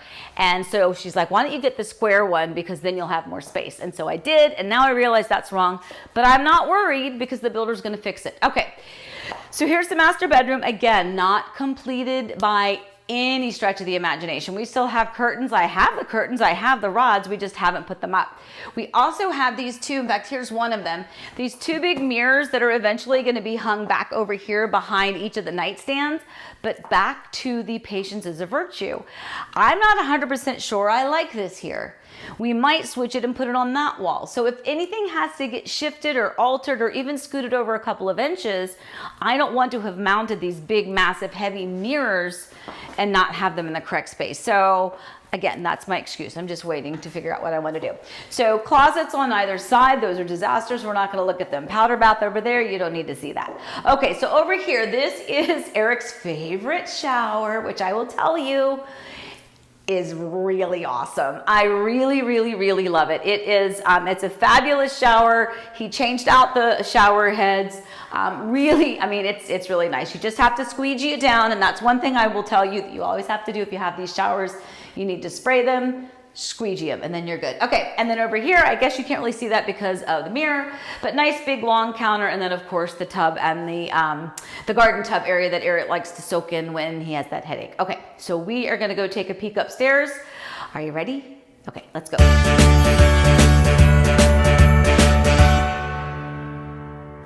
Okay, so the other thing that I really like as we head upstairs is the actual staircase itself. I love the flooring. It came out beautiful, far better than I could have expected. The stain that we chose, I love that. And the best thing about this is that you have this really wide landing. So let me tell you, as we were moving the furniture and the movers were moving furniture, this was actually a really nice open area for them to be able to maneuver around. So we have a game room and a media room up here, and this is our designated game room. So several years ago, I guess, when our oldest son came home for Thanksgiving, he brought a few board games, and he's always been the person when he was at college. He's been out of college now for a few years, but always kind of helped organize kind of games with friends and family. And I tell you, it has become a really, really fun and treasured time with all of us. So this room is kind of our designated board game room. And believe me, it's been a lot of fun. So the table, again, got some great storage. We have some repurposed, some shelving that were actually in my old office at our other other house, and then a closet, of course, with additional shelving. But this is just specifically for our board games or puzzles or anything that we want to do. And I love this table that we got at City Furniture, I believe. It seats 6, but you can see that there's still ample room to put people on the end. So this is a great table if you've got a lot of people that want to kind of hang out and play some board games or play a game of cards or even poker. All right, so back over here, we are going to now enter the theater and lounge. So by the way, this sign, as well as another one that you're going to see, I also got from Etsy, and I'm happy to share with you the person that did that. They did a fabulous job, and they kind of custom did them. But before we leave, I did want to point out these great big canvases. That's where I got these from. Actually, it's greatbigcanvas.com. So I had those in our other home as well, and then of course that Scrabble board came with us from our other house as well. All right, so here is our media room. This is Eric's favorite, and while it is mostly done, it is certainly not completely done. So a couple things that we'll reference. First of all is that we did go, and I went way out of my comfort zone here with this paint color, but we did paint it a really deep, rich brown that actually has a gray undertone. Eric got his 85-inch TV, I believe, in here, which is absolutely magnificent. We already had our family movie night in here as well. Super fun. I got this nice piece of furniture also from Haverty's, I believe. And it was one of those happy accidents because it was super long. I had no idea at the time the size TV that Eric was going to choose, but ultimately I think proportionally it's beautiful. So the other thing I wanted to mention, again, we're not done. See, I have these little decor pieces that we had from our other home not having been put up yet, but I wanted to show you the Lux wall. So another project that we have to do still is this piece of wood is going to go very similar to our office wall, is going to go back here along this television wall.